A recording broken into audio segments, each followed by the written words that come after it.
ರಸ್ತೆ ನಿರ್ಮಾಣ ಮಾಡಿ ಕೇವಲ 1 ವರ್ಷ ಕೂಡ ಆಗಿಲ್ಲ. ಅಷ್ಟು ಬೇಗ ರಸ್ತೆಗೆ ಹಾಕಿರುವ ಡಾಂಬರ್ ಕಿತ್ ಹೋಗಿ ರಸ್ತೆಯೇ ಗುಂಡಿ ಬಿದ್ದಿದೆ. ಅದೇ ಹದಗೆಟ್ಟಿರುವಂತಹ ರಸ್ತೆಯಲ್ಲಿ ವಾಹನ ಸವಾರರು ಓಡಾಡಿ ಸಂಕಷ್ಟವನ್ನ ಎದುರಿಸ್ತಾ ಇದ್ದಾರೆ. ಎಲ್ಲಿ ಅಂತೀರಾ?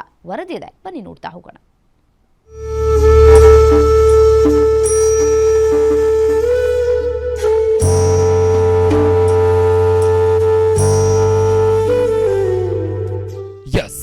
ನೀವು ನೋಡ್ತಾ ಇರುವ ರಸ್ತೆಯನ್ನ ಅಧಿಕಾರಿಗಳು ಕೋಟ್ಯಾಂತರ ರೂಪಾಯಿ ವೆಚ್ಚದಲ್ಲಿ ನಿರ್ಮಾಣ ಮಾಡಿದ್ದಾರೆ. ಕೇವಲ 1 ವರ್ಷ ಕೂಡ ಮುಗಿದಿಲ್ಲ.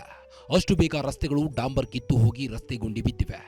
ಯಾದಗಿರಿಯ ಶಹಾಪುರ ತಾಲೂಕಿನ ಹುರಸಗುಂಡಿಗೆಯಿಂದ ತಂಗಡಿಯವರೆಗೆ 6 ಕಿಲೋಮೀಟರ್ವರೆಗೆ ಡಾಂಬರ್ ರಸ್ತೆ ನಿರ್ಮಾಣ ಮಾಡಲಾಗಿದೆ.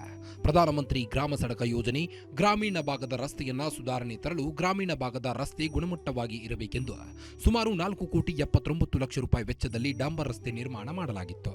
ಆದರೆ ರಸ್ತೆ ನಿರ್ಮಾಣ ಮಾಡಿದ ವರ್ಷದೊಳಗೆ ರಸ್ತೆಯಲ್ಲಿ ಗುಂಡಿಗಳು ಬಿದ್ದಿವೆ.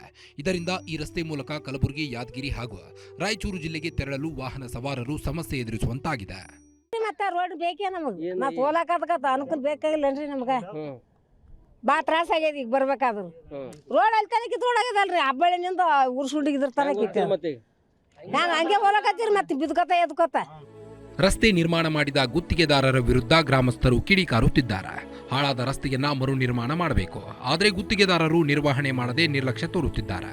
ಸಂಬಂಧಪಟ್ಟ ಇಲಾಖೆ ಅಧಿಕಾರಿಗಳು ರಸ್ತೆ ದುರಸ್ತಿ ಮಾಡಿಸದೆ ಮೌನಕ್ಕೆ ಜಾರಿದ್ದಾರೆ ಎಂದು ಆಕ್ರೋಶವನ್ನು ಹೊರಹಾಕಿದ್ದಾರೆ. ಸರ್, ಅವರು ನಮ್ಮ ಹೋಗಿ ಆರಾಮಿಲ್ಲ, ನಾ ಹಾಸ್ಪಿಟಲ್ಗೆ ನನಗೆ ಆರಾಮಿಲ್ಲ, ಅಲ್ಲಿನಿ ಬಂದು ಮಾಡ್ತೀನಿ ಅಂತಾನೆ. ಯಾವಾಗ ಬಂದು ಮಾಡ್ತೀನಿ ಅಂದ್ರೆ ಮಳೆ ಇತ್ತಂದ ಸರ್. ಇಷ್ಟು ದಿನ ಮಳೆಗಾಲಕ್ಕೆ ಸರ್ ಎಲ್ಲಿ ಬೇಕು ಅಲ್ಲೇ ಬಿದ್ದು ಎದ್ದು ಸರ್. ನಮ್ಮ ತಾಯಿಯವ್ರು ಕಾಲು ಮುರ್ಕೊಂಡ್ರೆ ಸರ್. ಇಲ್ಲಿ 5 ಲಕ್ಷ ಕೊಟ್ಟಿನಿ ಸರ್ ನಾನು. ಸುಮ್ಮನೆ ಸರ್ ಗಾಡಿ ಮೇಲೆ ಬಿದ್ದು ಬಿದ್ದರೆ ಜಂಪಿಗೆ 5 ಲಕ್ಷ ಖರ್ಚಾಗಿದೆ ಸರ್ ನಮ್ಮ ತಾಯಿಯವ್ರಿಗೆ. ಇನ್ನು ಹಾಳಾದ ರಸ್ತೆಯಿಂದ ಅಪಘಾತ ಘಟನೆಗಳು ಜರುಗುತ್ತಿವೆ. ಪರಿಣಾಮ ವಾಹನ ಸವಾರರು ಸಂಕಷ್ಟವನ್ನ ಎದುರಿಸುವಂತಾಗಿದೆ. ಕೂಡಲೇ ರಸ್ತೆ ದುರಸ್ತಿ ಮಾಡುವಂತೆ ಗ್ರಾಮಸ್ಥರು ಒತ್ತಾಯ ಮಾಡುತ್ತಿದ್ದಾರೆ. ನಾಗಪ್ಪ ಮಾಲಿ ಪಾಟೀಲ್, ಗ್ಯಾರಂಟಿ ನ್ಯೂಸ್, ಯಾದಗಿರಿ.